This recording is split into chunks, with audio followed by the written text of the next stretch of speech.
Yeah, we just have a lot of guys that know what the standard is and that have been through a similar install now. Some of these guys are going on their fifth time, installing this with the combination of spring ball and fall camp. So just having that veteran, type of group, they know what the expectation is, and there's not a lot new for them. We're just trying to put a little more on them mentally, so to keep these guys engaged and straining to work hard. How often have you had defense return this many starters or just important players? Maybe like once in my career, and we ended up having the best season in school history there. So the expectation, we're trying to temper it and making sure that we're worried about what's important now, as opposed to what happens in in August or September or this fall. But because we still got a lot of things that we got to improve upon, and really the focus has to be on us, not on everything external. From the DB's standpoint, obviously, there's so many obviously returners as much the defense, but particularly from guys like Javen, and obviously Xavier and all those guys. What have you kind of seen just from them with the new guys who are, at least the few new guys who are there, and trying to at least continue to build those leadership at least early in the spring? Yeah, just like I said, we just got a lot of experience there with Javen and Keith and and all the snaps that they played. The onus is seeing ultra talented guys.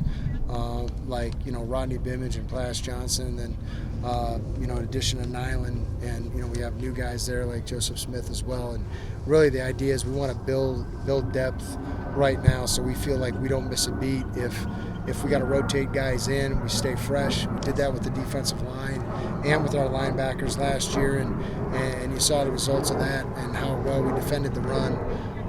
But we got a lot that we want to improve upon this year as well, and we definitely haven't arrived yet. I mean, we're taking a blue collar approach. We're just going to pick up our lunch pail every day and just try to get better and make sure that we don't get too comfortable.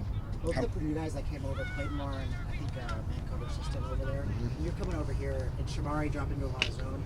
How do you make that adjustment for them? It's early, but how does that adjustment go? Well, the key is having a system that we can adapt to people's strengths and try to mitigate some of their weaknesses. So we're still finding out, a little about those guys, and we know that both those guys are going to just provide. I think they're going to help us continue to grow as a program, and I'm excited about their potential moving forward. Where has Montana grown the most this offseason? Just his maturity and how he carries himself.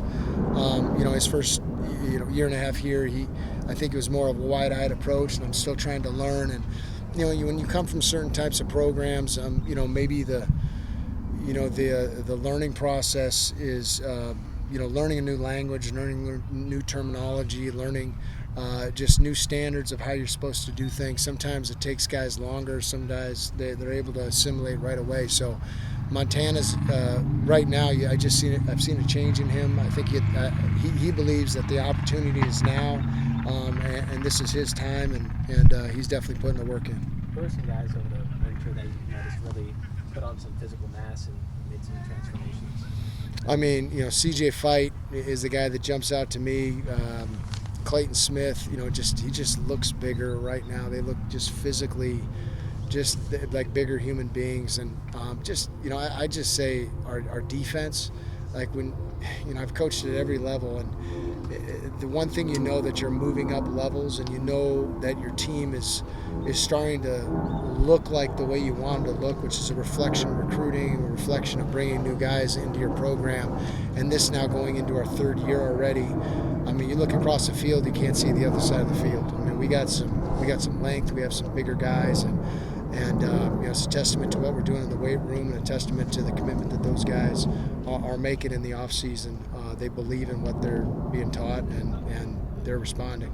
How does that increase the ferociousness or violence you all want to play with? Well, we haven't gone pads yet. You know what I'm saying? So, and this spring, I think we're going to make sure that we're developing. So, really, the key is we want this all to manifest and come together once the season starts in game one. So, it's going to be a process, but you hope with the third year, the same program, the same standard, the same coaches, a lot of the same players. You hope you're able to take that next step. When you turn your entire defensive line, specifically guys like CJ and Cole, how does that change your approach to development and stuff like that? Because they're already familiar with the system. How do you take that next step? Well, it's just maturity. The older they get and they get into their prime, closer to the prime, their physical primes. You just hope that, you know, that half a step that they gain, the ability to lock out a block, the ability to knock back the guy that they line up in, you know, in front of.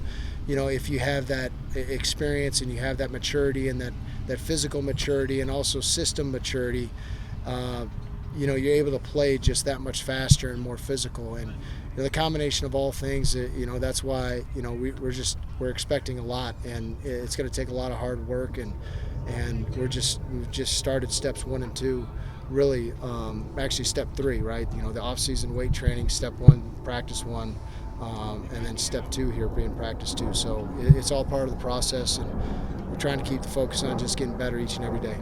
What's kind of excited you about Xavier's approach this spring and going into next year, but also kind of his leadership style as one of the vocal leaders? Yeah, I mean, you know, that's the key that, you know, that I've really challenging him and Miles and some of these guys that have played. Just, you know, don't get too comfortable. You know what I mean? And don't make yourself comfortable. Don't think that you've arrived. I mean, Marvin Hagler, former boxing champion, used to say, you know, it's hard to get up and do road work at 5 a.m. when you're sleeping in, you know, silk sheets. You know what I mean? And silk pajamas. You know, it's just a whole different deal. If you feel like you've arrived, then someone else is going to pass you up. So, you know, he's really the guy that embodies that, because he came here with a chip on his shoulder and proved a lot of doubters, I'm not going to say wrong, but made them rethink, you know, whatever their opinion was beforehand. So, you know, he knows that now the spotlight is on him, but it easily can go away and go to somebody else. So, just challenge him to fight for that and fight to continue to get better. Appreciate it. Appreciate you, Coach. Thank you.